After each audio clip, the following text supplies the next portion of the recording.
Hadirin yang kami hormati, selamat pagi dan selamat datang di ujian promosi doktor Saudari Christina Ruth Elizabeth yang merupakan mahasiswa program doktor di Fakultas Ekonomi dan Bisnis Universitas Indonesia.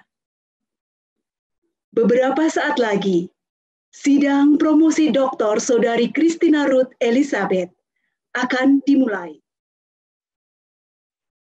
Dengan tidak mengurangi rasa hormat, kami mohon kepada hadirin yang sudah bergabung untuk tidak mengaktifkan kamera dan audio pada saat ujian berlangsung. Atas perhatiannya, kami ucapkan terima kasih.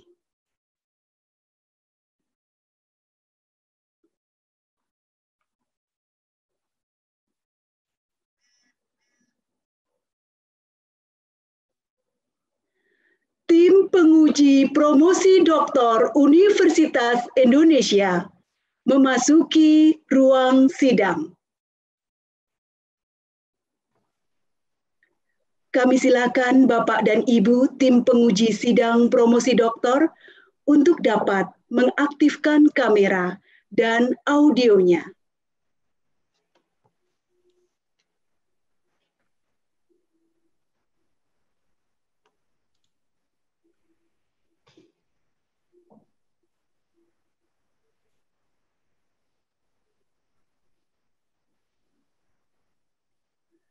Calon doktor Saudari Christina Ruth Elizabeth disilakan memasuki ruang sidang.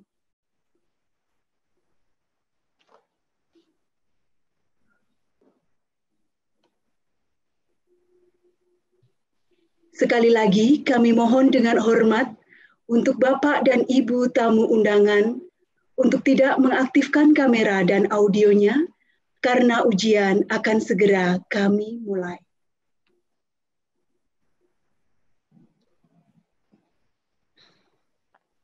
Ujian untuk memperoleh gelar Doktor Ilmu Ekonomi pada program Pasca Sarjana Ilmu Ekonomi Fakultas Ekonomi dan Bisnis Universitas Indonesia dimulai.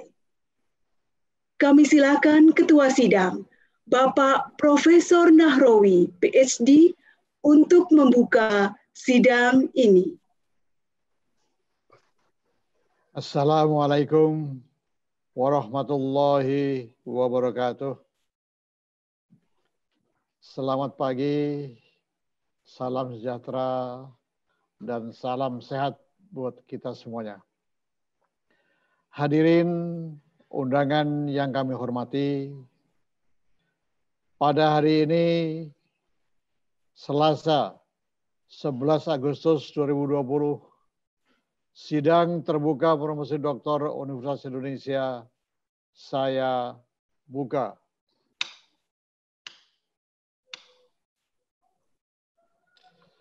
Calon doktor Saudari Christina Ruth Elizabeth, sidang terbuka promosi doktor yang saat ini berlangsung akan mengajukan pertanyaan dan sanggahan atas disertasi saudari yang berjudul Non-Tariff Measures on Indonesia Manufacturing Sector.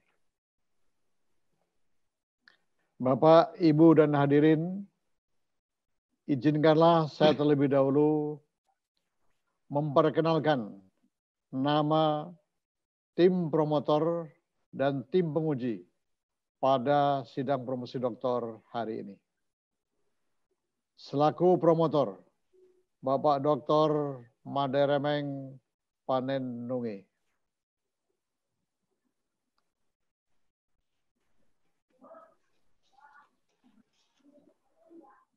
Kemudian co-promotor pertama, Bapak Kiki Feriko, PhD. Kemudian selaku co-promotor kedua, Bapak Dr. Mahyus Ekananda. Kemudian untuk tim penguji, diketuai oleh Bapak Sugiarso Safwan, PhD, dan anggotanya terdiri dari yang pertama, Ibu Dr. Telisa Aulia Valianti, kemudian Bapak Fitra Faisal yang berhalangan hadir, Bapak Zakir Mahmud juga berhalangan hadir, Bapak Inka Yusgiantoro, PhD. Terima kasih. Selanjutnya, saya persilakan Bapak Dr. Madaremeng Panenungi selaku promotor untuk memulai acara ujian. Silakan.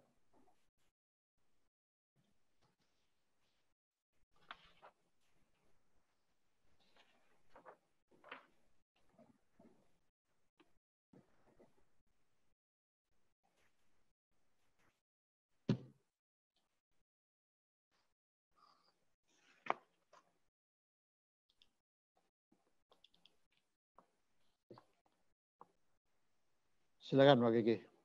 Ya, yang saya hormati Ketua Sidang Profesor Nahrawi, PhD, Ketua Penguji Bapak Sugiarso, PhD, Anggota Penguji Ibu Dr.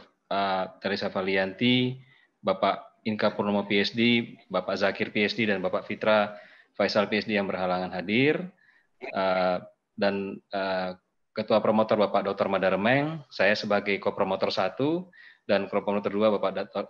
Majus Ekanada. Hari ini sidang untuk Christina Ruth Elizabeth L. Tobing dipersilahkan.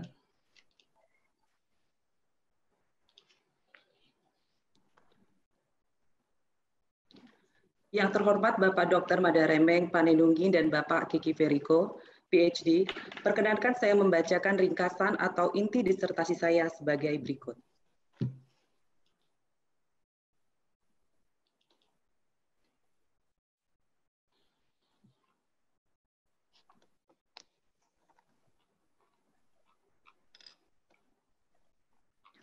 Non-tarif measures on Indonesian manufacturing sector.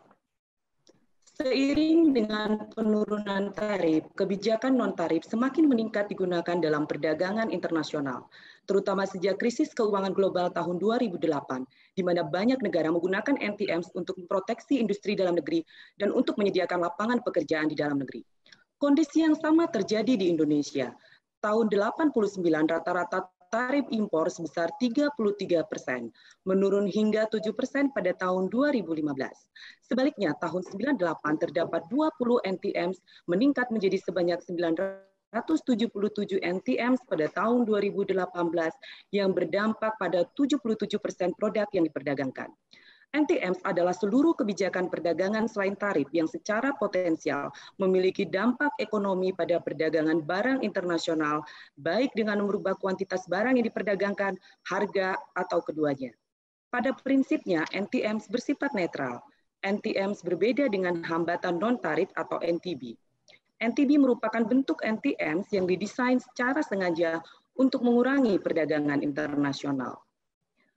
Sejumlah NTMs diperlukan untuk melindungi kesehatan dan keamanan konsumen, aturan labeling dan standar kemasan kopi impor misalnya, bertujuan untuk memastikan kesehatan konsumen, aturan terkait standar rem dan spare part kendaraan bermotor bertujuan untuk melindungi keamanan konsumen. Namun, NTMs dapat memiliki efek kenaikan harga atau price rising effect. Biaya variabel dapat muncul dari biaya laboratorium untuk memenuhi persyaratan produk. Biaya tetap dapat muncul jika suatu standar produk membutuhkan upgrading mesin, peralatan, atau proses produksi. NTMs dalam bentuk non-automatic licensing, kuota, government procurement, dan local content juga dapat meningkatkan harga dengan mengurangi kuantitas barang dan persaingan. Dampak NTMs telah banyak didiskusikan dalam penelitian empirik maupun teoretik. Keseluruhan penelitian menunjukkan bahwa NTMs dapat berdampak positif maupun negatif terhadap perdagangan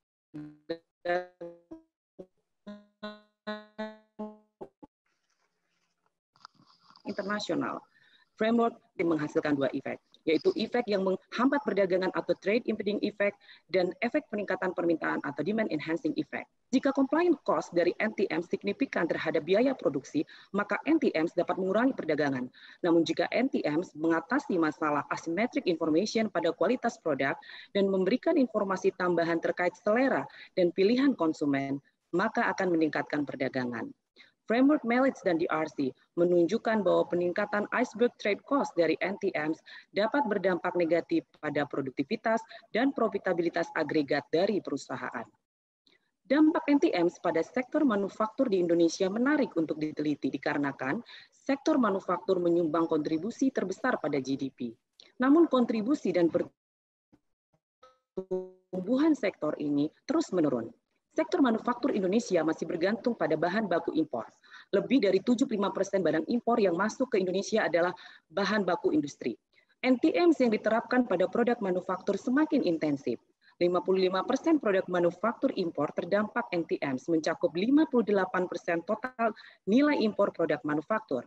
19% produk manufaktur Indonesia terdampak 3 atau lebih NTMs. NTMs berupa standar produk semakin meningkat pengenaannya pada ekspor manufaktur Indonesia.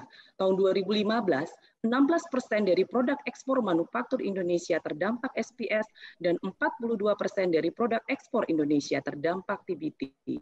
Pada sektor otomotif ASEAN, NTMs yang diterapkan oleh Indonesia dan produsen otomotif lainnya semakin meningkat. Disertasi ini bertujuan untuk menginvestigasi dampak NTMs pada sektor manufaktur Indonesia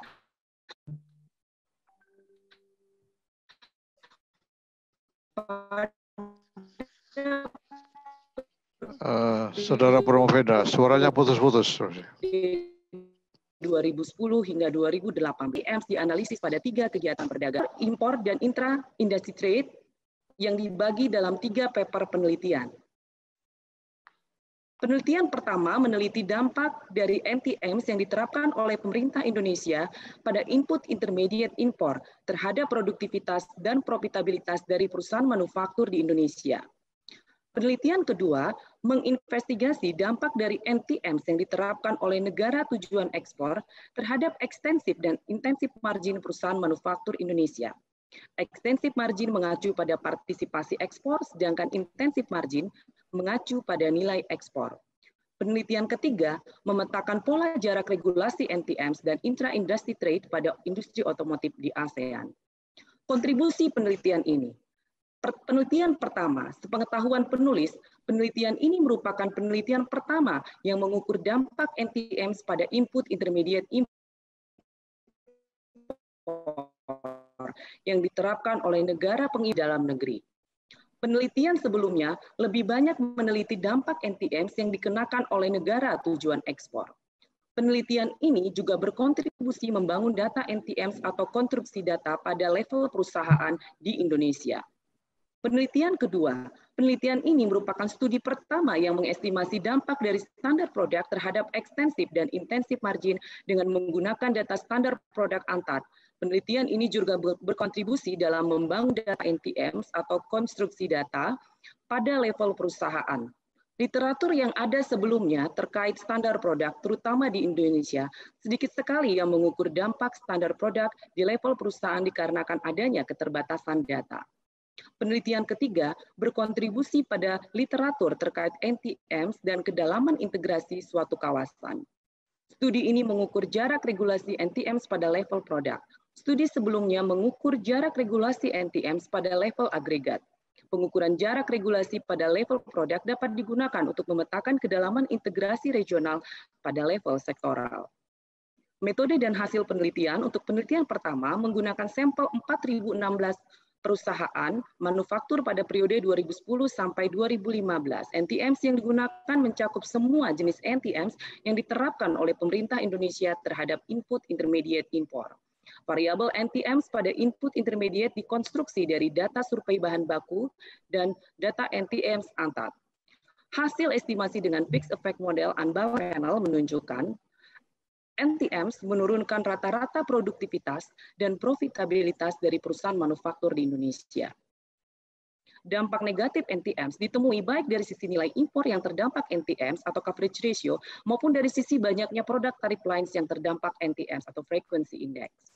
Hasil penelitian mendukung prediksi teori Melick dan DRC terkait dampak NTMs terhadap produktivitas, yakni peningkatan iceberg trade cost dikarenakan adanya NTMs akan meningkatkan productivity cut of exporter, menurunkan produktivitas dan profitabilitas rata-rata perusahaan. Hasil penelitian ini berbeda dengan Baghdadi yang menemukan dampak positif dari NTMs pada produktivitas dan profit perusahaan di Tunisia, namun sama dengan Navarrete yang menemukan adanya dampak negatif dari NTMs pada produktivitas rata-rata perusahaan di Uni Eropa. Penelitian kedua, penelitian ini menggunakan data 1.266 perusahaan dan NTMs berupa SPS, Sanitary and Phytosanitary, dan TBT, Technical Barriers to Trade, pada periode 2011 hingga 2015. Negara tujuan ekspor mencakup 13 negara tujuan ekspor utama. NTMs pada firm level dikonstruksi dari data survei produksi dan NTMs database ANTAD. NTMs dikuantifikasi dengan menggunakan variabel dummy yang menangkap ada tidaknya NTMs yang diterapkan oleh pemerintah negara tujuan ekspor pada produk ekspor perusahaan. Dampak standar produk terhadap partisipasi ekspor atau extensive margin diestimasi dengan panel Probit, sementara dampak standar produk terhadap nilai ekspor atau intensive margin diestimasi dengan panel fixed effect model. Hasil estimasi menunjukkan SPS berdampak positif dan signifikan terhadap extensive dan intensive margin. TBT hanya berdampak positif terhadap intensive margin.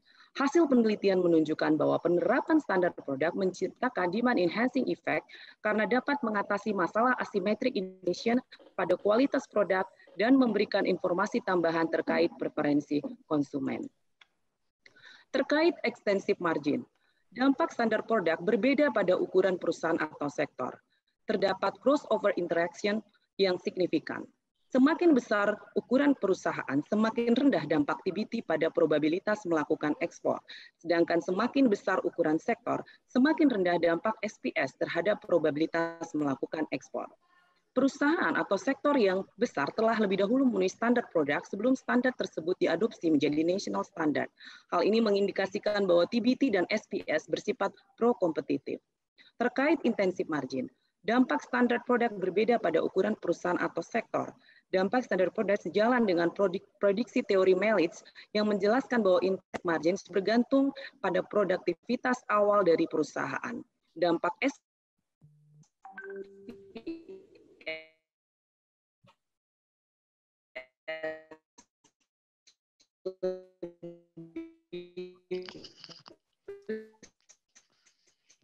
saudaranya putus-putus suaranya.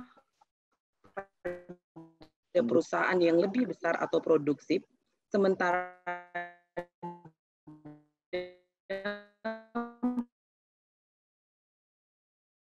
dampak TBT lebih besar pada sektor yang besar memiliki kemampuan yang compliance cost. Hasil penelitian SPS terhadap extensive dan intensive margin.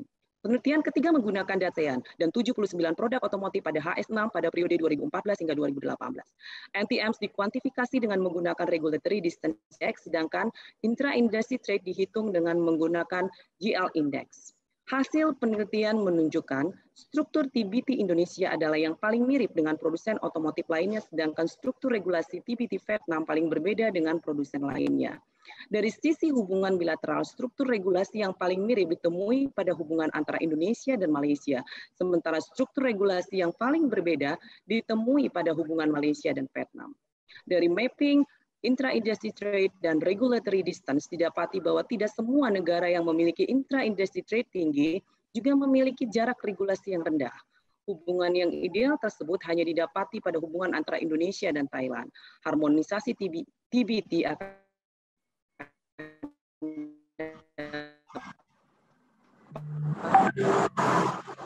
meningkatkan intra-industry trade. Rekomendasi kebijakan NTM, khususnya yang diterapkan pada input intermediate impor, dikarenakan lebih dari 75% produk impor Indonesia ada bahan baku.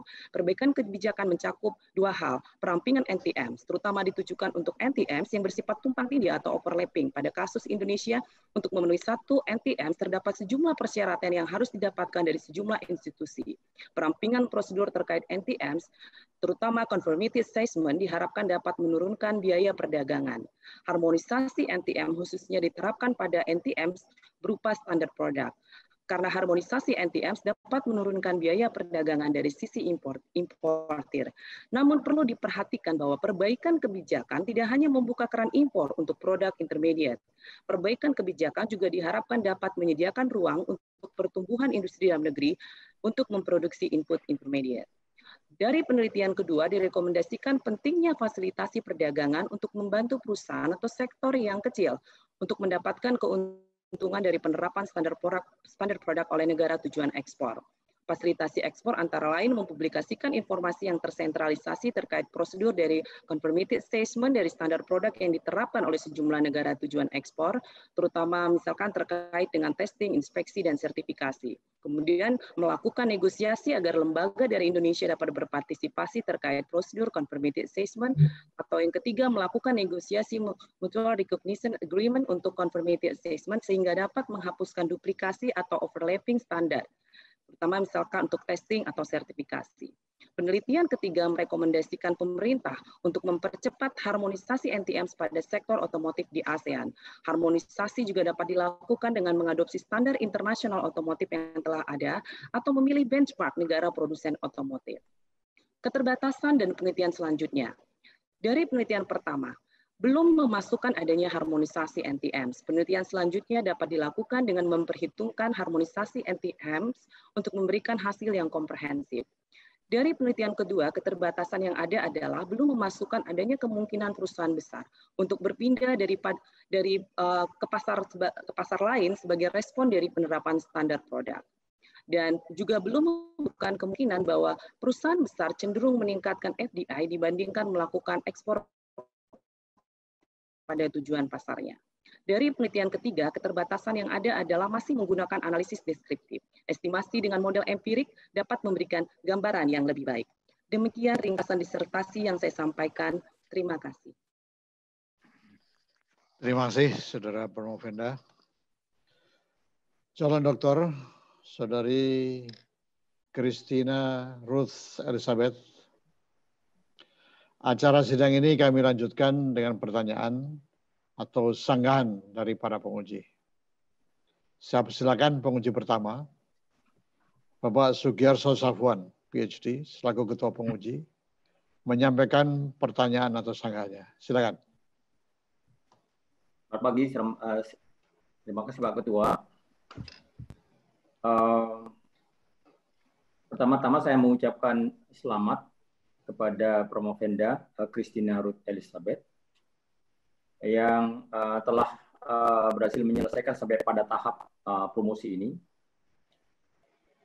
Ada dua pertanyaan yang ingin saya sampaikan. Pertama, tolong dijelaskan apa novelty dan kontribusi paling signifikan dari penelitian disertasi yang saudari lakukan bagi perkembangan ilmu pengetahuan, khususnya di bidang ekonomi internasional. Kemudian yang pertanyaan kedua, seperti kita ketahui bahwa dalam ilmu ekonomi, kita mengenal gain from trade, yakni adalah benefit yang diperoleh dengan adanya perdagangan, karena berkurangnya tarif dan non-tarif dan NTM salah satunya juga termasuk. Namun, tadi saudara sudah menyampaikan juga bahwa tidak semua NTM ini juga berpengaruh buruk terhadap volume perdagangan. Artinya NTM juga dapat meningkatkan produktivitas volume perdagangan. Nah, di masa pandemi saat seperti ini, di mana volume perdagangan hampir di semua negara, itu termasuk juga Indonesia, menurun, bahkan ada yang negatif. Dan juga termasuk di Indonesia. Pertanyaannya adalah dari sisi kebijakan, temuan apa yang dari hasil studi Anda yang bisa direkomendasikan kepada pemerintah agar perdagangan atau memperbaiki Mohon maaf, Pak. Halo? Mohon maaf. Iya. Halo. Halo. Lanjutkan, Mas Sugi. Oh ya, saya lanjutkan. Pertanyaannya adalah temuan apa yang dari hasil studi ini bisa direkomendasikan kepada pemerintah agar neraca perdagangan dapat berbagi, khususnya di industri manufaktur? Saya kira itu pertanyaan saya. Terima kasih.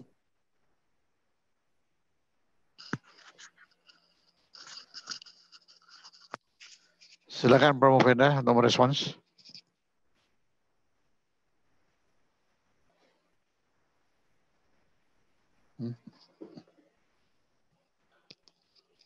Ya, silakan.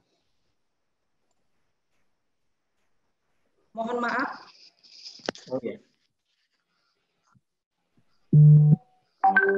Saya mohon maaf, koneksi internetnya tidak stabil. Saya tidak mendapat mendengar pertanyaannya, Pak. Oke, saya ulangi lagi kalau begitu ya. Jadi pertama, tolong dijelaskan apa novelty dan kontribusi yang paling signifikan dari penelitian disertasi yang saudara lakukan bagi perkembangan ilmu pengetahuan khususnya di bidang teori ekonomi internasional. Kedua, temuan apa yang dari hasil studi ini bisa direkomendasikan kepada pemerintah agar dapat memperbaiki neraca perdagangan dengan latar belakang di era pandemi saat ini, khususnya bagi industri manufaktur.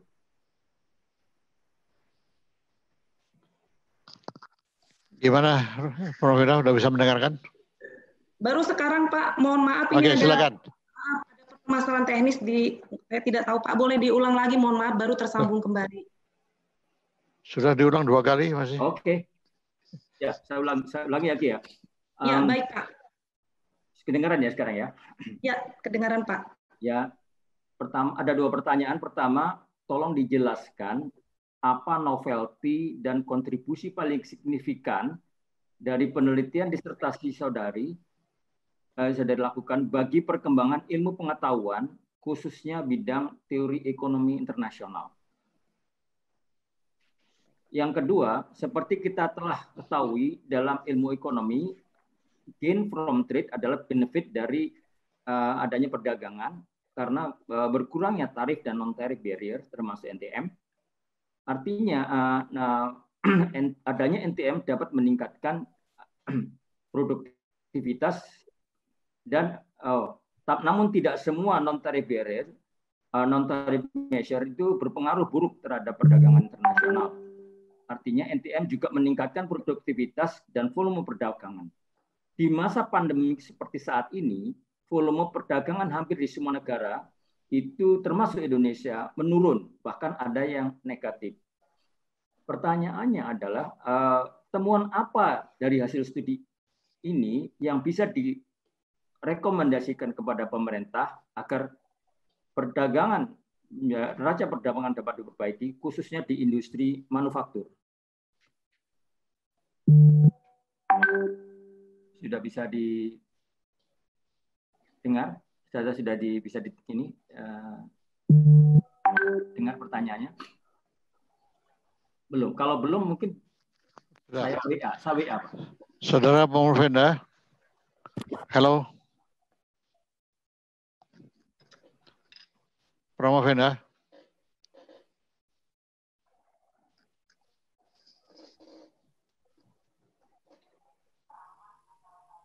Oke, Pak Sugi, mungkin bisa dikirimkan pertanyaannya saja secara tertulis? Ya, saya turunkan sekarang.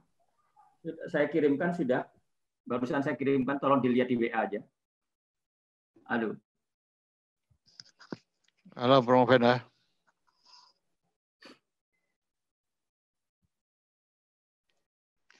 Nih, masalah teknis nih.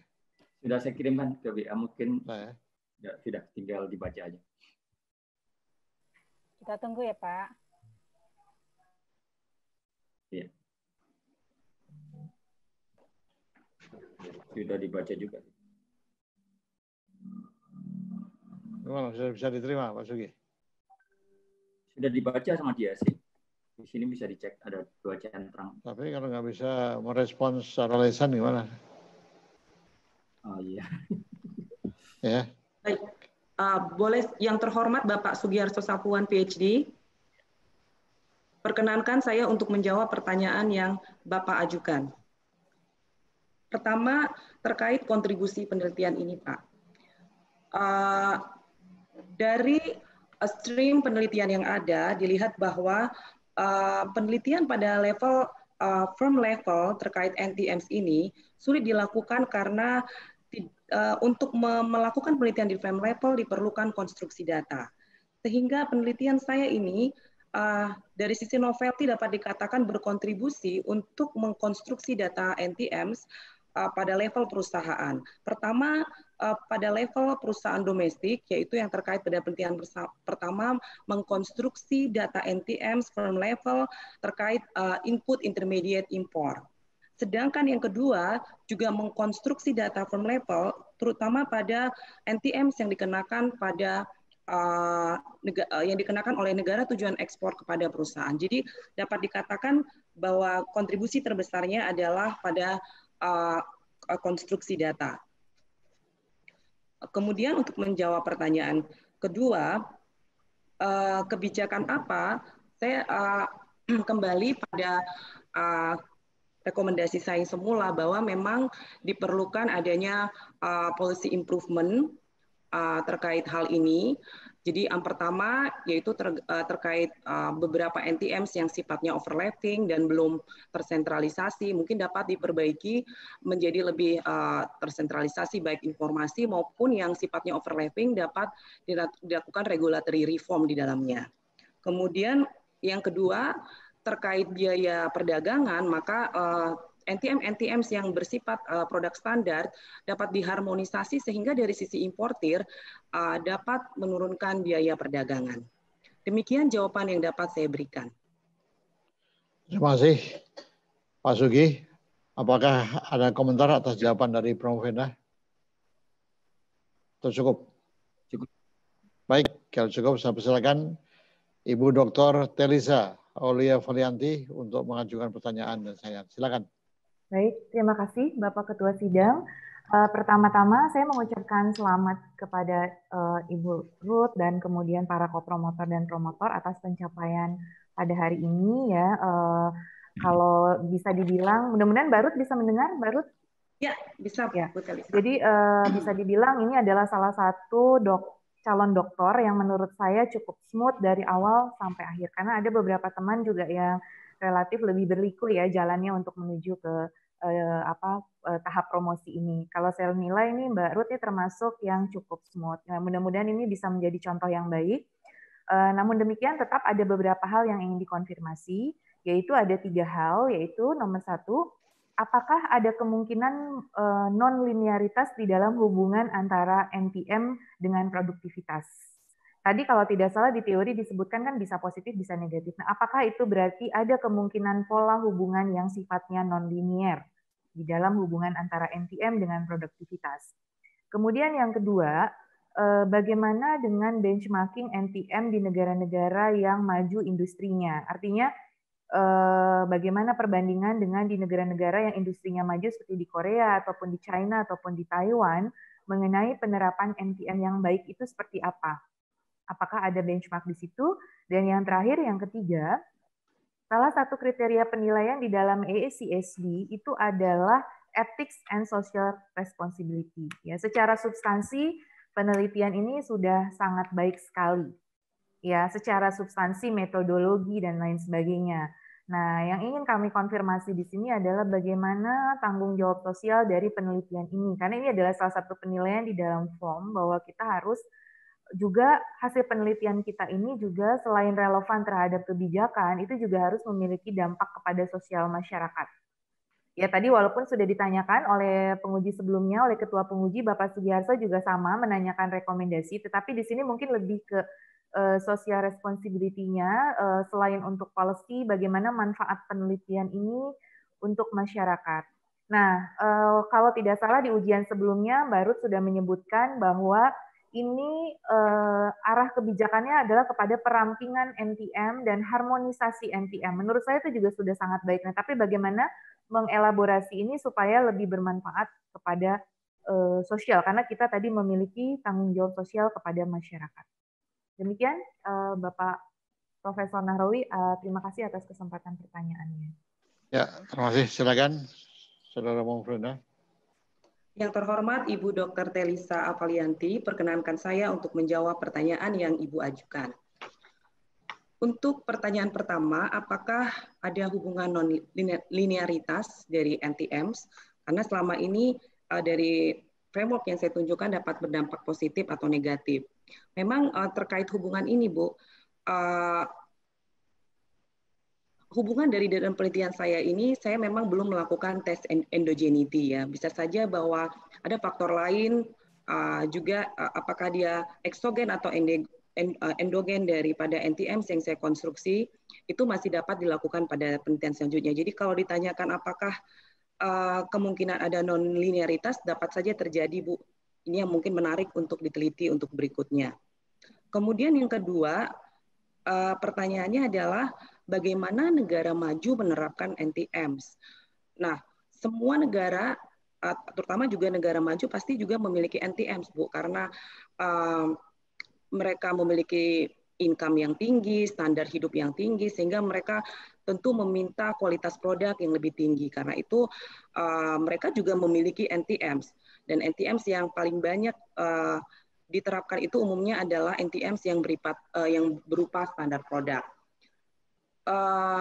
Penerapan NTMs di negara maju dan juga dari yang diharapkan dari WTO dan juga seperti yang direkomendasikan oleh UNESCO itu dapat saja dilakukan selama NTMs itu bersifat non-discrimination, kemudian ada scientific evidence-nya, kemudian bahwa NTMs itu juga diterapkan dengan prinsip harmonisasi dengan standar internasional yang sudah ada, dan yang terpenting juga bahwa standar itu diinformasikan secara transparan, dapat berupa dinotifikasi kepada WTO ataupun kepada negara trading partners lainnya. Kemudian menjawab pertanyaan ketiga tentang etik tanggung jawab dari penelitian ini. Dari sisi rekomendasi tadi dari data yang ada yang saya kerjakan adalah seperti yang saya sebutkan sebelumnya tentang adanya perlunya streamlining NTMs, kemudian perlunya harmonisasi, kemudian juga adanya perlunya fasilitasi ekspor. Nah, secara sosial saya merasa bahwa riset tentang NTMs ini perlu dilakukan untuk memberikan informasi kepada apakah pengambil kebijakan atau masyarakat awam bahwa saat ini tidak hanya tarif yang menjadi pembahasan dalam negosiasi perdagangan ya, tetapi juga kebijakan non tarif. Dan kebijakan non tarif itu sendiri yang saya sebutkan di awal bahwa dia bersifat netral, sebenarnya juga tidak ada tendensi bahwa semuanya itu adalah NTB. Nah, tetapi bagaimana pengambil kebijakan dapat melihat dan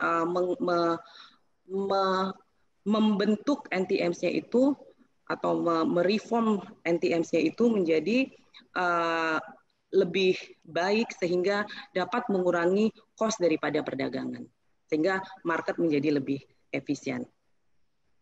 Demikian yang dapat saya berikan jawabannya, Ibu. Baik, terima kasih Saudara Prof. Henda. Apa ada komentar atas jawaban dari Prof. Henda, Bu Telisa? Sudah cukup, Prof. Nahrawi. Cukup, baik. Saya persilakan penguji berikutnya, Bapak Inka Yusgiantoro PhD, untuk mengajukan pertanyaan dan sanggahannya. Silakan. Terima kasih, Bapak Ketua Sidang. Selamat pagi, Ibu dan Bapak sekalian, Saudari Promovenda. Pada kesempatan terakhir ini ya, saya ingin angkat dua pertanyaan terkait kebijakan. Sebelum-sebelumnya tentunya dari ujian kami bersama Saudari Ruth sudah dipertanyakan secara pertanyaan-pertanyaan teknis, permodelan dan sebagainya. Jadi kami akan angkat isu kebijakan. Pertanyaan pertama dari sisi tatanan global. Kita tahu bahwa sejak beberapa tahun terakhir, tren perdagangan dunia cenderung melambat. Kalau berdasarkan data yang kami lihat, pertumbuhan tahun 2018 lebih lambat dari ekspektasi karena peningkatan trade tensions, khususnya antara AS dan Tiongkok, dan ketidakpastian global. tentu saja 2020 akan lebih parah karena kondisi pandemi corona ini ya.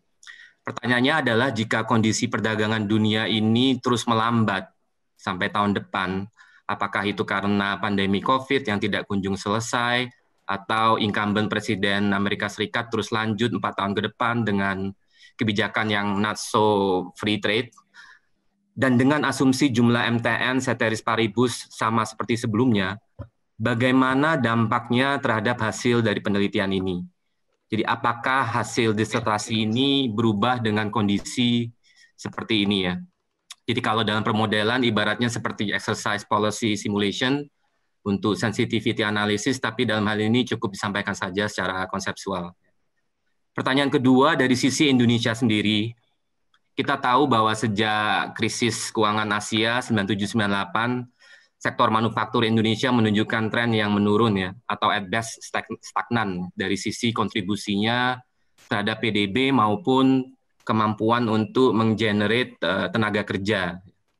Nah, dari hasil ketiga paper yang ada di dalam disertasi ini, Saudari Promovenda bisa tolong menjelaskan bagaimana kebijakan prioritas yang bisa diambil pada saat ini dalam meningkatkan sektor manufaktur di Indonesia di pemerintahan periode saat ini. Demikian Bapak Ketua Sidang, pertanyaan dari kami. Terima kasih, silakan direspon. Yang terhormat Bapak Inka B. Yusgiantoro PhD, perkenankan saya untuk menjawab pertanyaan yang Bapak ajukan. Pertanyaan pertama terkait hasil penelitian ini dengan kondisi saat ini. Dapat dikatakan Pak bahwa kalau kita melihat setelah pandemi banyak variabel-variabel lain yang belum saya masukkan ke dalam model dari model yang saya gunakan dalam penelitian sebelumnya, sehingga saya yakin memang bahwa bisa saja ada perubahan dari hasil penelitian dengan memasukkan adanya faktor pandemi saat ini. Kemudian untuk menjawab pertanyaan kedua, bagaimana kebijakan prioritas?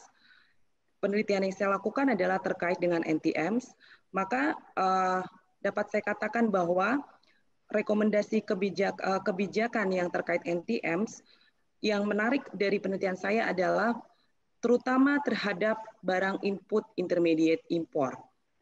Karena dari penelitian ini dapat dilihat bahwa memang industri manufaktur masih banyak bergantung kepada input intermediate import. Tetapi dapat dilihat dari hasil penelitian tersebut bahwa dampaknya negatif terhadap produktivitas dan profitabilitas perusahaan manufaktur. Dengan demikian maka dapat dikaji kembali atau dapat dilakukan policy reform kembali bagaimana atau dilihat kembali, ditinjau kembali sejumlah NTMs yang diterapkan pada input intermediate import yang digunakan sebagai bahan baku pada industri manufaktur. Sehingga nanti dapat dilihat apakah jika seperti yang saya rekomendasikan bahwa terdapat banyak overlapping kebijakan yang membuat prosedurnya menjadi lebih rumit, ataukah memang standar yang diterapkan itu tidak sama dengan standar yang diterapkan oleh negara lain sehingga meningkatkan cost daripada perdagangan, maka diharapkan dengan memperbaiki kondisi tersebut dapat memperbaiki produktivitas dari perusahaan manufaktur. Itu terkait dengan penelitian saya, Pak. Demikian jawaban yang dapat saya berikan. Gimana, Dr. Inka? Sudah puas dengan responsnya? Sudah cukup. Baik. Pak Ketua.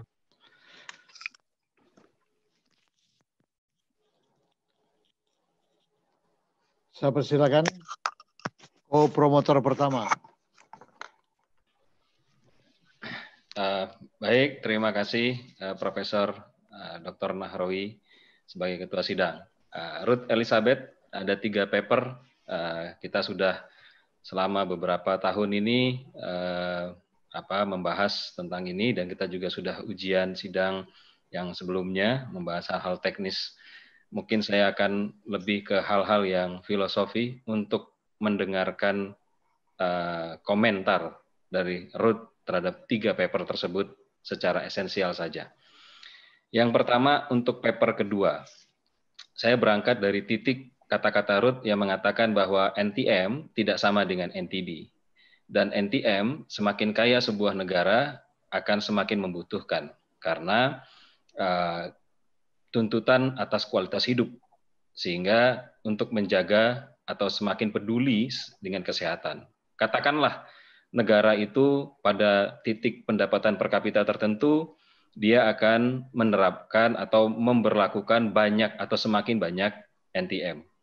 Maka bila semua negara ini semakin kaya, katakanlah setelah pandemi ini semua negara bangkit dan semua menjadi kaya, maka dunia ini akan hidup pada kondisi yang tidak ideal.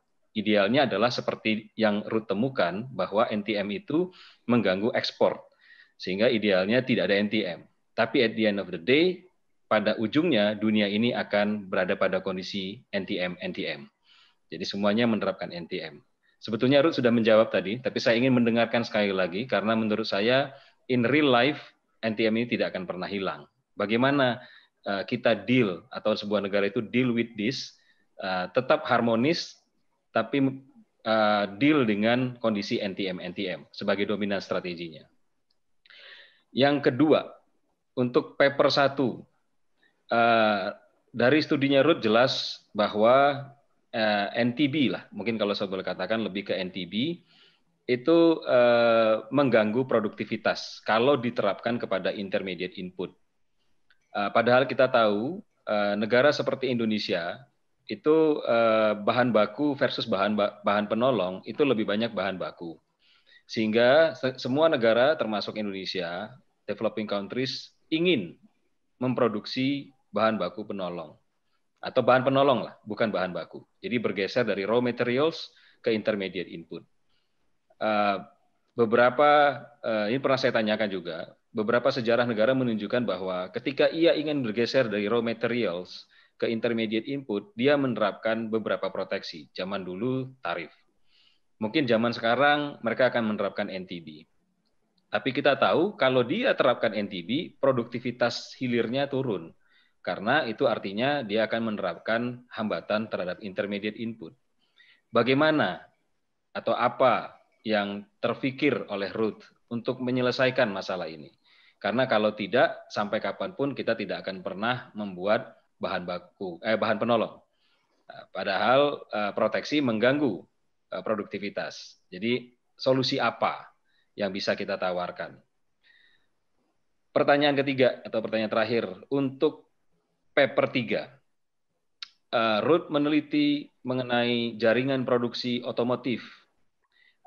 Sebagai gambaran saja dan sekarang semakin jelas, ekonomi Indonesia itu di kuartal 2 ini turun itu karena dua hal sebetulnya. Pertama karena ekonomi Jawa turun lebih besar daripada pertumbuhan ekonomi nasional. Ekonomi nasional turun minus 5,3%, Jawa turun minus 6,7%. Padahal kita tahu 58% ekonomi itu berpusat di Jawa. Kalau kita lihat lebih dalam lagi, ekonomi Jawa itu didominasi oleh manufaktur dan pertanian.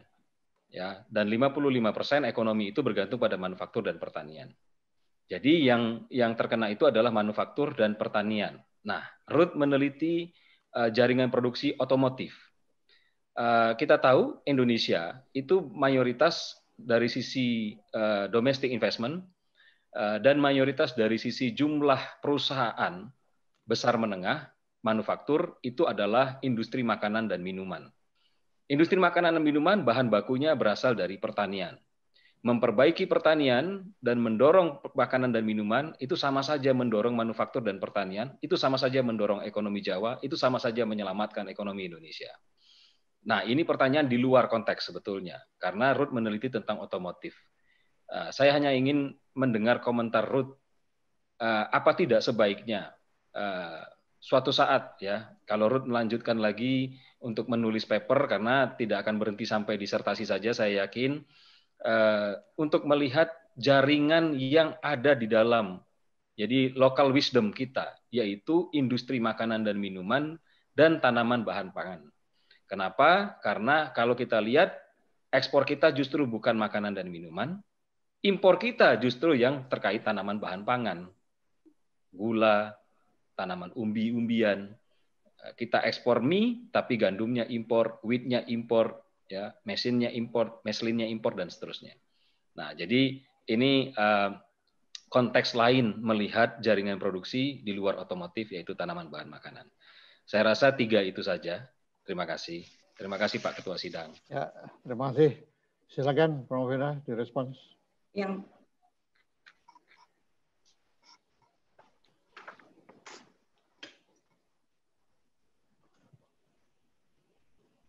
Yang terhormat Bapak Kiki Periko, PhD, perkenankan saya untuk menjawab pertanyaan yang Bapak ajukan.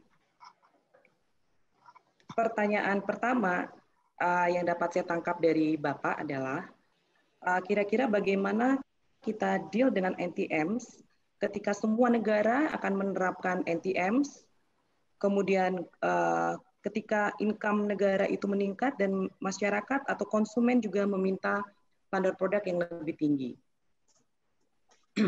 Saya kembali kepada rekomendasi yang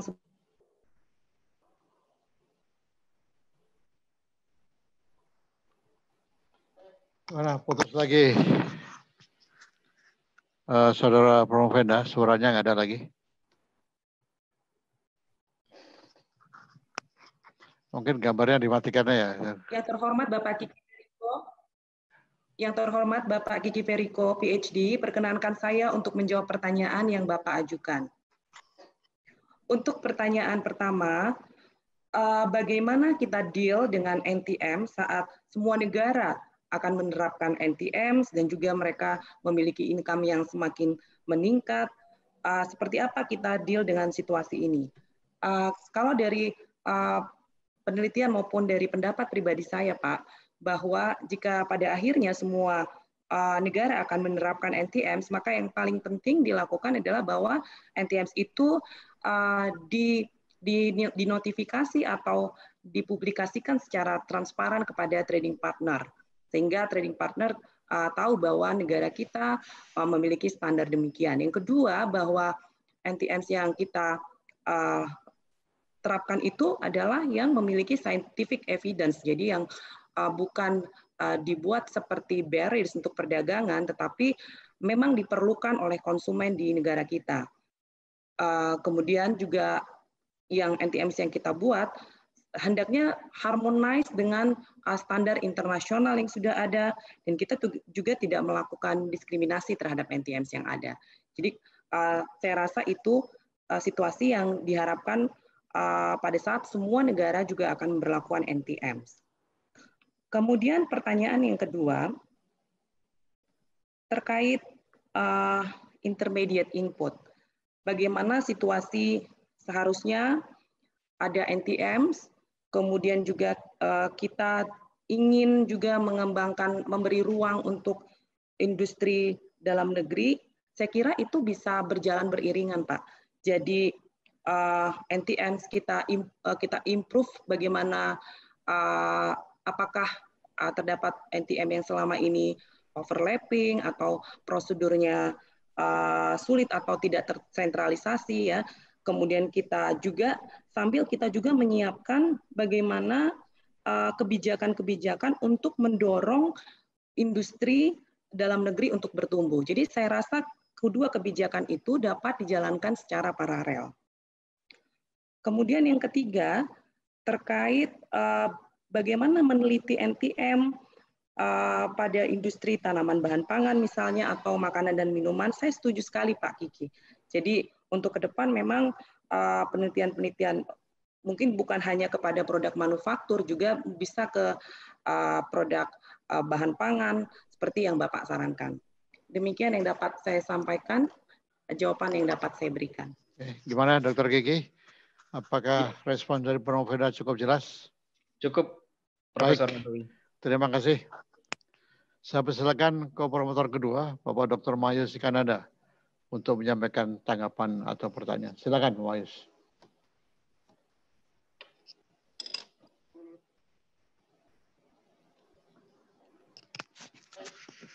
Pak Mayus, suaranya belum keluar, Pak Mayus. Udah kanut. Iya. Ya. Baik, terima kasih Ketua Sidang Prof. Nahrawi. Terima kasih juga sudah memberikan waktu kepada saya untuk bertanya kepada Prof. Venda. Jadi terima kasih, selamat kepada Mbak Ruth sudah sampai di tahap ini. Semoga hasil penelitian ini dapat bermanfaat bagi khalayak luas. Salah satu tujuan dari promosi ini adalah juga memberikan penjelasan kepada khalayak ramai, Mbak Ruth ya. Jadi di awal-awal sidang dan juga perjalanan penelitian Anda itu kan banyak sekali istilah-istilah yang mungkin bagi orang awam akan sulit untuk dipahami. Nah, jadi pertanyaan saya adalah berikanlah penjelasan kepada publik gitu, apakah yang dimaksud dengan NTM ini gitu ya. Semudah mungkin supaya publik pun juga bisa mendengar dan memahami apakah yang dimaksud dengan NTM ini. Kemudian yang kedua, pertanyaan saya adalah jelaskan bagaimana seperti yang saya melanjutkan beberapa pertanyaan dari penguji dan juga kopromotor sebelumnya adalah bahwa di masa pandemik ini kita kan sedang saling memberikan suatu upaya untuk recover krisis ekonomi ya akibat dari pandemik ini. Jadi apakah hasil penelitian disertasi ini masih relevan untuk memberikan sumbangan kepada pemerintah, kemudian kepada para eksportir, apakah para pelaku bisnis perdagangan untuk merecovery kondisi krisis ekonomi ini pada masa yang akan datang. Itu aja dua pertanyaan itu, Mbak Ruth, silakan. Yang terhormat Bapak Dr. Mahyus Ekananda, perkenankan saya untuk menjawab pertanyaan yang Bapak ajukan.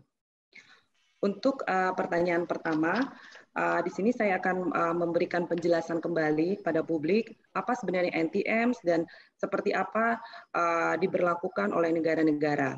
Jadi NTMs itu merupakan semua kebijakan perdagangan di luar kebijakan tarif yang diterapkan oleh negara-negara, tetapi dia berpotensial untuk mempengaruhi perdagangan internasional. Misalkan dia dapat merubah kuantitas barang, merubah itu dalam arti bisa meningkatkan ataupun menurunkan dan juga merubah harganya ataupun keduanya dapat berubah. Nah, jenis-jenis NTMs itu sendiri telah diklasifikasi oleh ANTAD ke dalam suatu klasifikasi, dibagi dalam chapter dan chapter, tetapi untuk penelitian yang kedua, saya menggunakan istilah standar produk. Di situ saya menggunakan SPS dan TBT. Ini adalah technical measures yang sering dipakai oleh negara-negara yang terkait dengan standar produk untuk suatu barang masuk ke dalam suatu negara. Perbedaan antara SPS dan TBT yang paling gampang itu adalah bahwa semua aturan-aturan yang terkait suatu produk dan itu dapat berdampak langsung terhadap kesehatan dari konsumen itu disebut sebagai SPS. Jadi dia banyak diterapkan pada produk-produk makanan, demikian ya, seperti misalkan batasan residu dari suatu pestisida di suatu makanan itu masuk ke dalam SPS. Kemudian untuk TBT ini adalah aturan-aturan produk yang tidak secara langsung memang berdampak terhadap kesehatan, tetapi dapat berdampak terhadap keamanan konsumen. Misalkan standar yang diterapkan untuk mainan anak, demikian ya. Jadi dia tidak secara langsung. Nah, itu untuk penjelasan saya terkait NTMs, Pak. Kemudian yang kedua, apakah penelitian ini relevan setelah masa pandemi? Saya kira akan tetap relevan, Pak, karena setelah adanya pandemi, maka standar daripada produk impor itu akan mungkin semakin akan meningkat untuk mengantisipasi dari adanya situasi pandemik saat ini ya, untuk alasan kesehatan maupun keamanan produk. Demikian jawaban yang dapat saya berikan.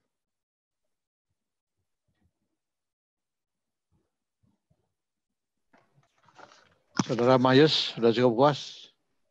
Cukup puas, Pak. Ya, baik. Waktu habis. Ujian telah selesai. Tim penguji promosi Doktor UI meninggalkan ruang sidang menuju ruang sidang tertutup secara online. Hadirin yang kami hormati, kami mohon menunggu beberapa saat untuk mengikuti sidang selanjutnya dan mohon tidak meninggalkan ruang sidang promosi doktor ini karena tim penguji promosi doktor akan kembali pada ruang sidang online.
Hadirin yang kami hormati, tim penguji promosi doktor Universitas Indonesia memasuki ruang sidang.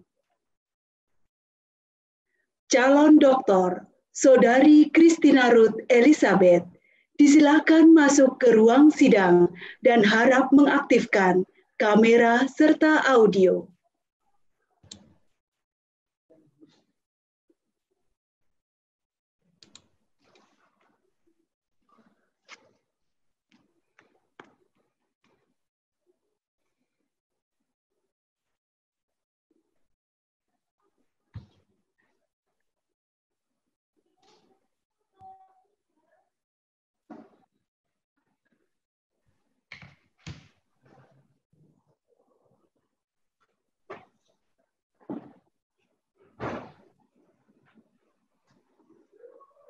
Baik, calon doktor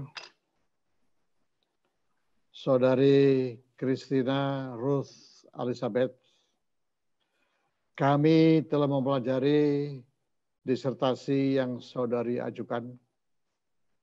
Kami juga telah memperhatikan pembelaan saudari atas pertanyaan dan sanggahan dari pihak kami. Promotor yang diketuai oleh Bapak Dr. Madaremeng Panenungi telah menyampaikan keterangan mengenai pengembangan keahlian saudari, dan program studi telah pula melaporkan hasil ujian proposal riset, hasil riset dan publikasi artikel ilmiah saudari.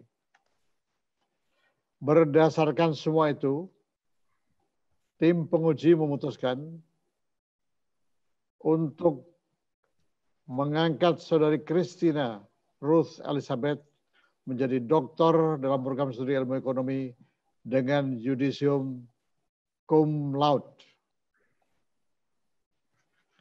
Kami ucapkan selamat kepada Dr. Christina Ruth Elizabeth atas gelar yang saudari peroleh. Selamat.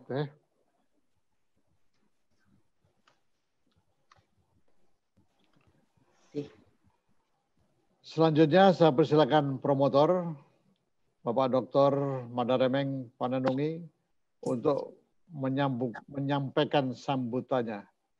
Silakan. Baik, selamat siang. Assalamualaikum warahmatullahi wabarakatuh. Bismillahirrahmanirrahim. Terima kasih untuk Bapak dan Ibu sekalian yang sudah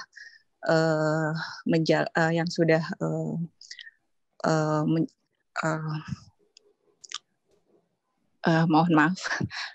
Terima kasih untuk Bapak dan Ibu sekalian, dan saya di sini mewakili suami saya, Dr. Madaremeng Andi Panenungi. Saya ingin memberikan sedikit ucapan selamat untuk Ibu Christina Ruth Elizabeth. Kami mengucapkan selamat Ibu Ruth Christina Elizabeth telah mendapatkan predikat sebagai doktor di bidang ilmu ekonomi dengan predikat cum laude yang menyelesaikan disertasinya dalam jangka waktu 6 semester saja.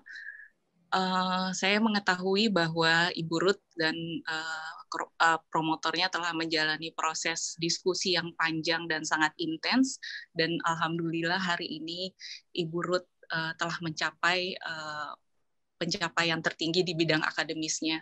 Semoga apa yang sudah dicapai oleh Ibu Ruth akan terus bermanfaat dan ilmu pengetahuan itu akan terus berguna bagi Indonesia dan tentunya juga menjadi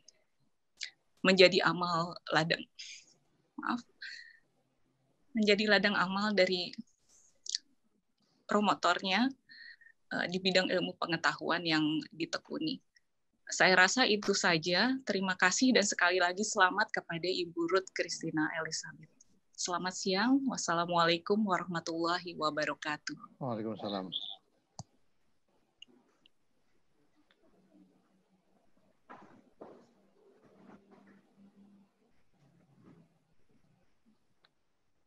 Silakan Pak Gigi. Baik, terima kasih Ketua Sidang Profesor Dr. Nahrawi. Pertama-tama saya mengucapkan terima kasih tadi Ibu Endah sudah mewakili Bapak Madar sebagai promotor menyampaikan ucapan selamat kepada Ibu Ruth.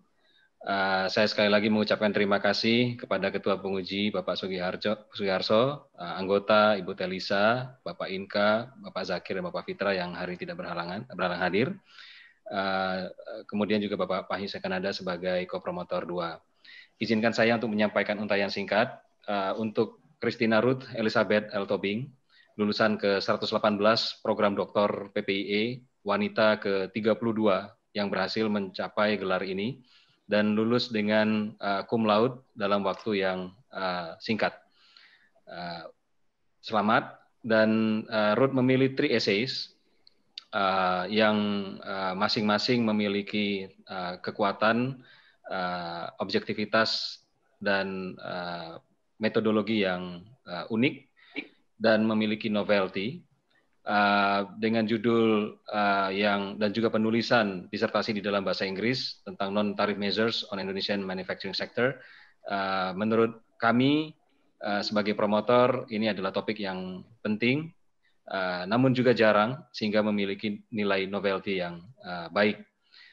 Ruth juga telah melakukan serangkaian kegiatan akademik untuk mendukung disertasinya, sehingga salah satu indikator yang paling nyata adalah forthcoming publication Ruth di International Journal of Economic and Management di University Putra Malaysia, dan tentu saja ini melalui sebuah proses berisi seminar, paper ilmiah, pembuatan penulisan ilmiah yang lain-lain, dan mendukung hingga tercapainya publikasi internasional ini.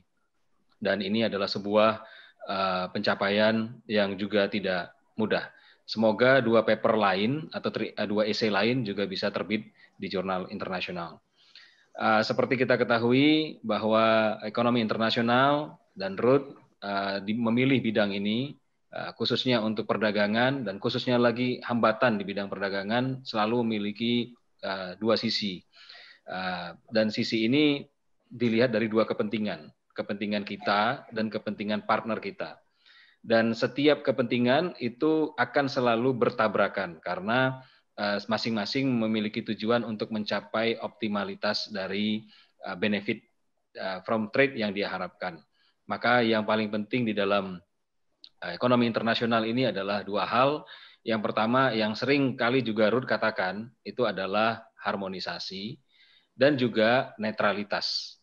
Jadi harus menjaga keseimbangan sehingga fine tuningnya itu berada pada kondisi internasional yang stabil. Bila ada satu negara yang memaksakan kehendaknya kepada negara lain lebih dari keseimbangan tersebut, maka akan terjadi ketidakseimbangan yang menggeser Pareto optimalnya.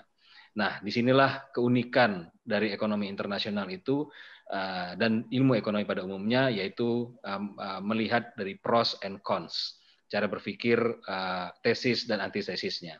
Dan inilah yang kemudian menjadi disertasi dari Ruth untuk 3 esai tersebut.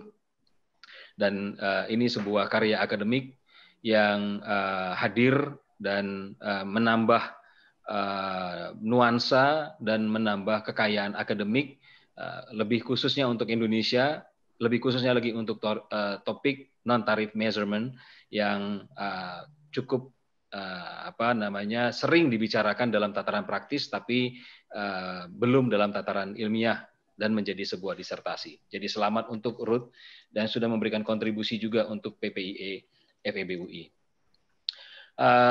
Selanjutnya mungkin saya bisa menceritakan sedikit bahwa sejak awal bertemu dengan Ruth dalam proses penyusunan disertasi ini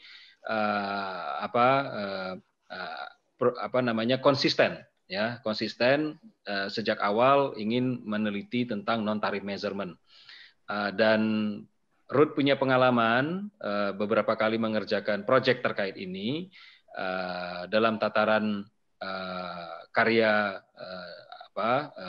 semi akademik, dan saya boleh mengatakan bahwa Ruth adalah salah satu contoh mahasiswa S3 yang kemudian menjadi atau mendapatkan gelar S3 dengan cum laude karena melakukannya dengan keseluruhan lah, komprehensif. Jadi boleh saya katakan walk the talk. Jadi tidak hanya memikirkan disertasi dari bayangan, tapi juga pernah melakukan riset dan policy wise terkait dengan riset tersebut. Nah, ini sangat membantu menurut saya Ruth untuk memformulasi apa itu NTM. Nah, mungkin perlu juga untuk saya sampaikan bahwa pendidikan S3 itu adalah pendidikan tertinggi, tapi bukan akhir.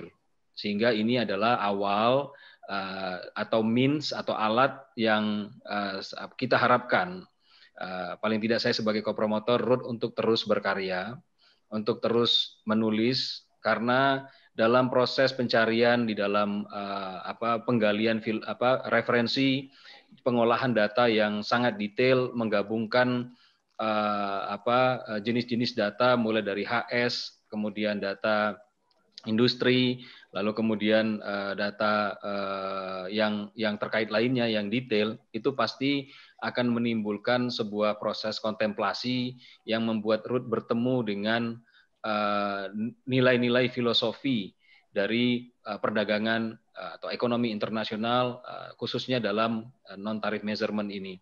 Dan dari bacaan-bacaan yang Ruth lakukan, saya yakin sudah ratusan jurnal yang dibaca, walaupun yang ditampilkan mungkin jumlahnya tidak sampai ratusan, mungkin puluhan, tapi saya yakin banyak yang dibaca.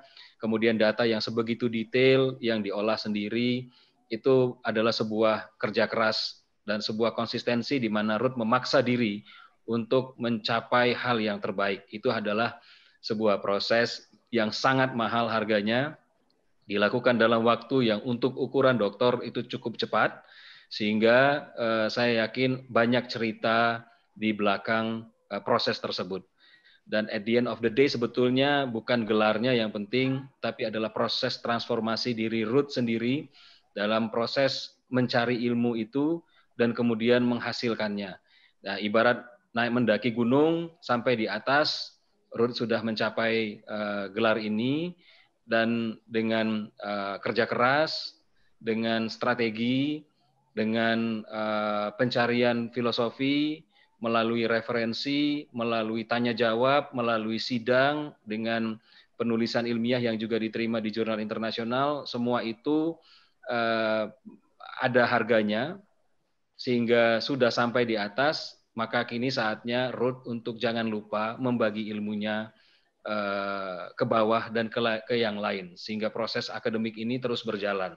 Untuk itu kita berharap Ruth terus berkarya. Disertasi ini besar harapan kami, terutama juga kita promotor, bukan hasil karya akhir Ruth.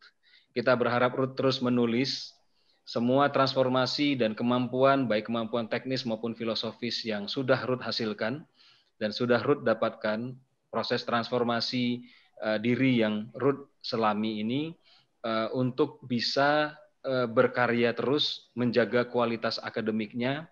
Dan perlu saya sampaikan bahwa Ruth adalah seorang dosen, jadi juga berada di lingkungan akademik, dan inilah langkah awal Ruth untuk memasuki atau menyelami dunia atau lautan akademik untuk seterusnya menghasilkan karya tulis yang berkualitas seperti disertasi yang telah Ruth sampaikan dan terus pertahankan di hadapan kita semua. Akhir kata, saya mewakili promotor Pak Madarmeng, kemudian kopromotor 2 Pak Mayus. Kita mengucapkan selamat dan agar Ruth terus berkarya dan terus menulis. Juga tidak lupa kita semua berdoa agar Pak Madar kembali sehat seperti semula. Itu saja Profesor Nahrawi dari saya. Terima kasih. Baik, terima kasih Dr. Kiki.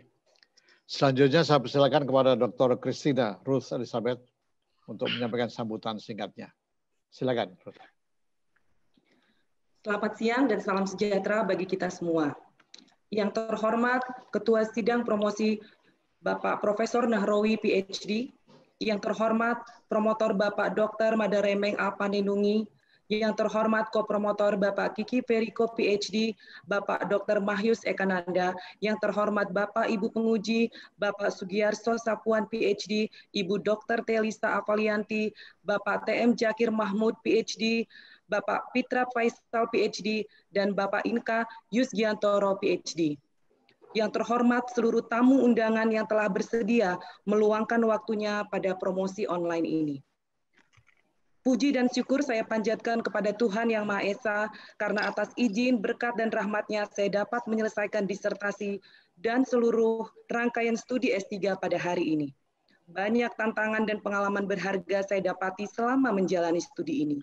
Saya menyadari bahwa tanpa bantuan dan bimbingan dari berbagai pihak, dari masa perkuliahan sampai penyusunan disertasi ini, sangat sulitlah bagi saya untuk menyelesaikan disertasi ini. Oleh karena itu, izinkan saya mengucapkan terima kasih kepada tim promotor Bapak Dr. Madaremeng A. Panenungi, selaku promotor Bapak Kiki Periko PhD, dan Bapak Dr. Mahyus Ekananda selaku kopromotor yang telah menyediakan waktu, tenaga, pikiran, dan keilmuannya untuk membimbing dan mengarahkan saya dalam penyusunan disertasi ini. Saya sangat mengapresiasi kepercayaan yang telah diberikan oleh tim promotor bagi saya untuk meneliti topik penelitian yang masih jarang untuk diteliti.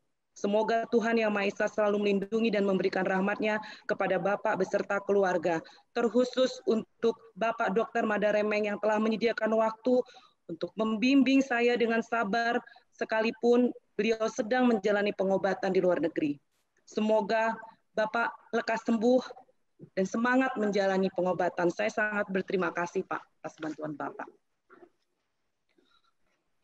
Kepada Bapak Sugiarso Sapuan PhD, Ibu Dr. Telisa Afalianti, Bapak TM Jakir Mahmud PhD, Bapak Pitra Faisal PhD, dan Bapak Inka Yusgiantoro PhD selaku tim penguji yang telah banyak memberikan masukan dan saran sejak ujian proposal hingga ujian hasil riset, bahkan sampai sidang terbuka promosi doktor.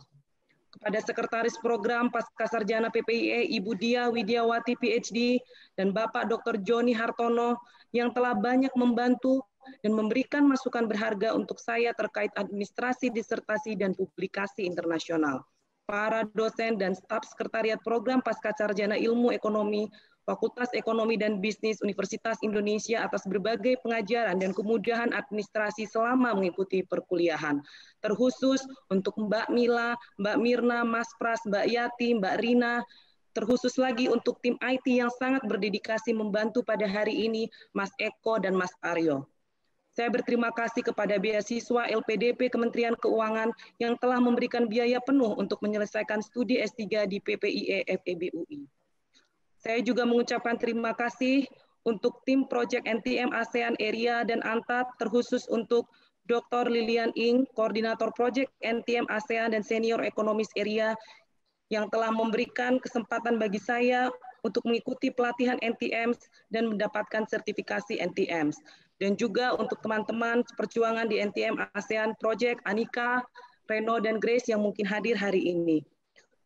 Terima kasih untuk teman PPIE FEB UI, teman-teman seangkatan saya, Mbak Diah, Mas Rizky, Bang Suhud, dan Mas Arif. Terima kasih banyak juga untuk Mbak Ipeh yang bersedia menjadi MC pada hari ini. Semoga juga segera lancar disertasinya.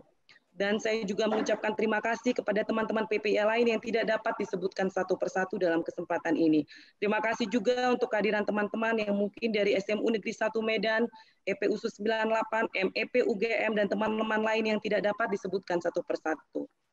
Pada kesempatan ini, saya mengucapkan terima kasih banyak untuk suami tercinta Eko Siahaan, dengan sabar dan setia memberikan dukungan moral agar saya dapat menyelesaikan studi ini. Juga untuk ketiga anak saya, Rafael, Gabriela, dan Albert, yang selalu memberikan inspirasi dan semangat dalam menyelesaikan studi ini.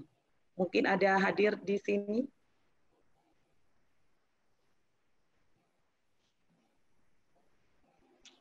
Di videonya nyala.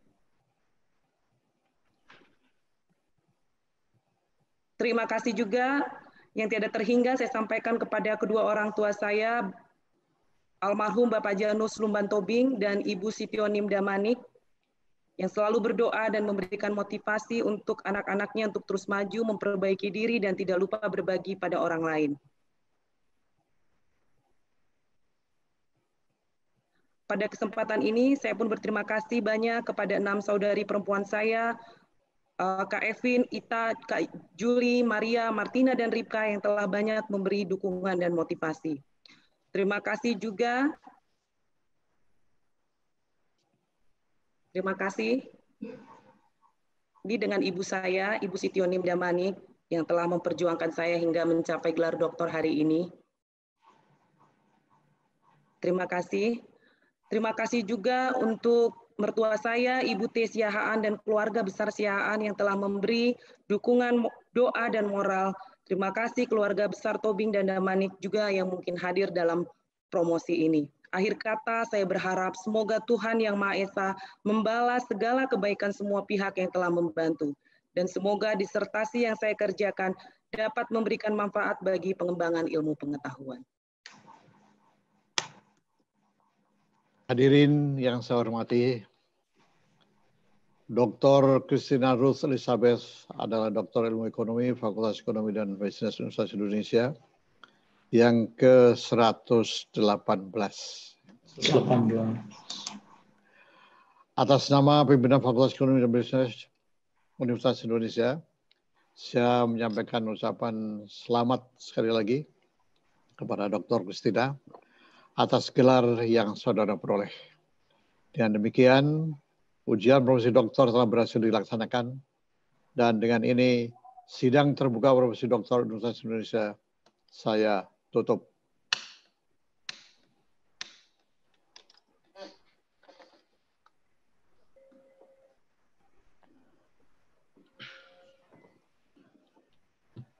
Dengan demikian, sidang promosi doktor di Universitas Indonesia telah selesai. Kami persilakan pembimbing dan penguji untuk mengucapkan selamat pada Saudari Christina Ruth Elizabeth. Yang pertama, saya silakan kepada Bapak Sugiharso Safuan, PhD, untuk memberikan salam selamat. Selamat untuk Dr. Christina Ruth.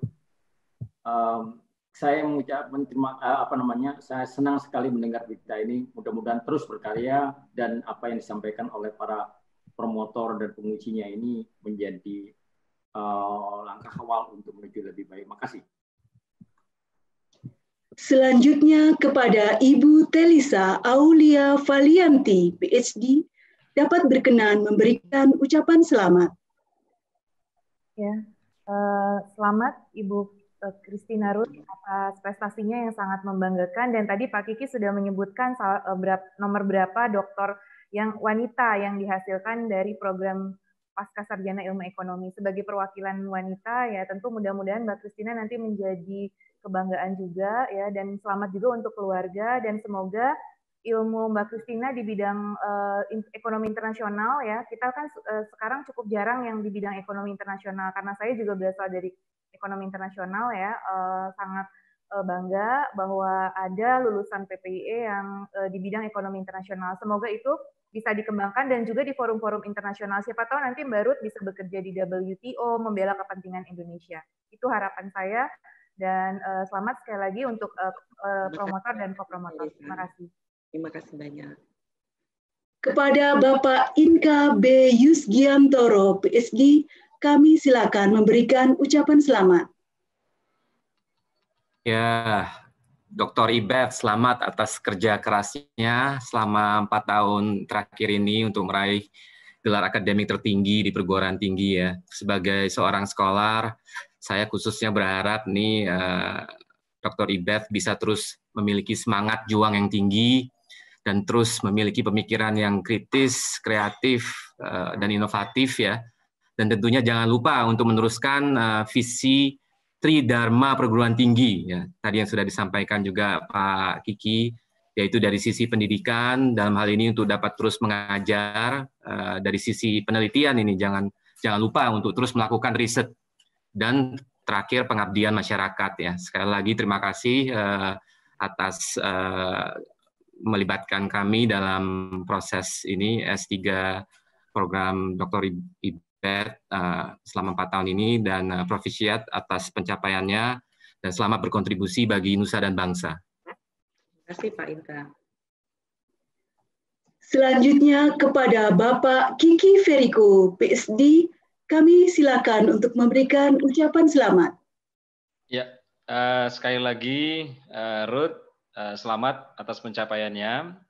Ini sebetulnya adalah hasil dari kerja keras Ruth selama ini, dan kerja keras itu yang paling penting, meninggalkan footprint mental yang kuat, dan kemudian kehati-hatian secara akademik, dan wawasan yang semakin bertambah dan meluas. Dan pencapaian yang cum laude tentu bukan pencapaian mudah, jadi selamat, dan juga diselesaikan dalam waktu yang cukup cepat. Cuman memang ini sekali lagi adalah langkah awal. Pertama, saya senang sekali ya, bidang ekonomi internasional seperti tadi dikatakan Ibu Telisa memang mulai jarang, padahal kita penting sekali ya, karena dunia makin inward looking. Kita perlu untuk berpikir outward looking, tapi juga outward looking dengan kekuatan akademik, nilai-nilai akademik, kekuatan ilmiah. Jadi semoga Ruth selalu berkarya di dalam ekonomi internasional ini, yang tidak hanya untuk kepuasan diri pribadi, tapi juga untuk kepentingan bangsa lah ya. Jadi semoga Ruth selalu atau tetap konsisten menjadi scholar di bidang ini untuk memajukan bangsa dan negara. Dan juga untuk keluarga Ruth ya, untuk Eko, untuk anak-anak yang mendukung Ruth, selamat. Juga untuk ya, Ibu Ruth tadi saya sempat lihat, selamat. Ini bukan pencapaian yang mudah, dan 4 tahun ini atau dalam tahun-tahunan ini pasti Ruth sudah kerja keras lah, kebayang beratnya. Jadi saya sebagai promotor bangga sekali dan ikut bahagia Ruth cum laude. Jadi ya semoga terus berkarya untuk akademik Ruth. Itu saya. Makasih. Untuk selanjutnya kepada Bapak Dr. Mahyus Ekananda, kami silakan untuk memberikan ucapan selamat. Selamat Mbak Ruth, sudah mencapai di posisi yang memang sudah dicita-citakan dari dahulu kala. Kita pernah sama-sama hadir dalam kuliah ya, waktu itu kita berbicara, dan juga bagaimana kita sama-sama belajar ya, saya sebagai dosen dan Mbak sebagai mahasiswa, dan kita tidak menyangka kita sudah sampai di tahap di mana Mbak Ruth sendiri sudah mencapai gelar tertinggi ini ya. Jadi pernah yang saya sampaikan bahwa di sini memang kita bertapa gitu ya, bertapa mengasingkan diri dari dunia luar, kita berkutat dengan semua ilmu dan juga alat-alat yang harus kita pakai untuk menuntaskan penelitian ini. Dan sekarang sudah selesai semua, mungkin saatnya kita kembali ke dunia yang nyata, Mbak Ruth. Kembali kepada keluarga, kembali kepada kehidupan yang nyata, artinya menerapkan semua hasil penelitian ini bagi khalayak yang lebih membutuhkan. Dan disitulah sebenarnya Mbak Ruth memiliki kontribusi yang nyata. Sebenarnya adalah bagaimana hasil penelitian ini dapat nyata diberikan kepada pemerintankah, apakah masyarakatkah, atau sebagai pelaku ekonomi, pelaku bisnis di dunia nyata. Jadi akhir kata saya mengucapkan selamat kepada Mbak Ruth, bahwa pencapaian ini tentunya tadi oleh para penguji dan juga kopromotor tadi sudah sampaikan, bukan pencapaian akhir, tetapi ini ada suatu tahap awal untuk kembali ke dunia nyata, untuk berkiprah secara nyata. Itu saja. Jadi sekali lagi saya mengucapkan selamat Mbak Ruth ya. Terima kasih. Yang terakhir adalah kepada Bapak Dr. Madarameng A. Panindungi. Kami silakan untuk memberikan ucapan selamat.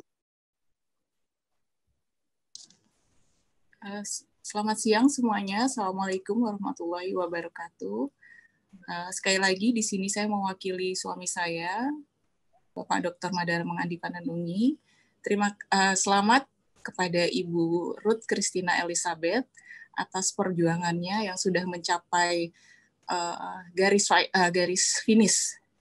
Semoga ini menjadi semangat, menjadi pemicu untuk terus-menerus menggali lagi lebih banyak ilmu pengetahuan yang nantinya akan menjadi kontribusi terbesar Ruth sebagai seorang akademisi, sebagai peneliti bagi perkembangan ilmu ekonomi internasional di Indonesia. Dan sekali lagi seperti tadi saya sampaikan, semoga apa yang Ruth akan perbuat dan sudah perbuat melalui penelitian ini juga menjadi ladang ibadah dari suami saya, dan juga dapat terus menjadi pemicu Ruth untuk terus berjuang dan melanjutkan kerja kerasnya. Terima kasih sekali lagi dan selamat kepada Ibu Dr. Ruth Christina Elizabeth. Selamat siang. Wassalamualaikum warahmatullahi wabarakatuh. Waalaikumsalam. Ketua Sidang, tim promotor, dan tim penguji sudah dapat meninggalkan ruang promosi. Namun jika berkenan, dapat tetap tinggal bersama untuk ramah tamah dengan para tamu secara online. Akhir kata, kami ucapkan selamat siang dan terima kasih untuk Bapak dan Ibu yang sudah dapat meluangkan waktunya untuk dapat menghadiri secara online ujian promosi doktor Fakultas Ekonomi dan Bisnis Universitas Indonesia. Kami berikan waktu 15 menit bagi para tamu untuk memberikan ucapan selamat kepada dokter baru. Kepada hadirin, kami silakan untuk menyalakan audio dan kameranya. Selamat Ibet. Selamat Ibet. Selamat Ibet. Bet, selamat ya. Kak Ibet, selamat ya Dek. Selamat ya Bet. Selamat Dokter Ibet, selamat ya. Semoga Selamat Kakak. Selamat. Mama Pael. Selamat Pael, Abang. Anak saya Rafael, Gaby, dan Eko. Selamat Ibu Ibet. Ya, terima kasih. Selamat Selamat ya. Selamat Kak. Selamat Dokter Ruth. Selamat dokter. Selamat Kak. Tunggu makan-makannya.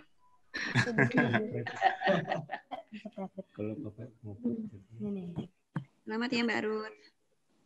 Kita semua bangga sekali Ruth. Selamat ya. Ada Ibu Lili di sini. Buat kakakku.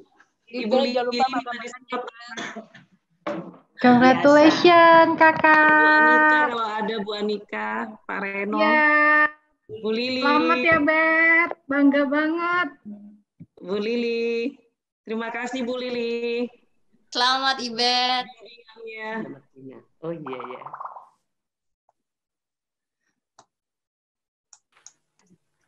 Oke, mungkin videonya bisa di-on-kan biar bisa foto. Anak-anak.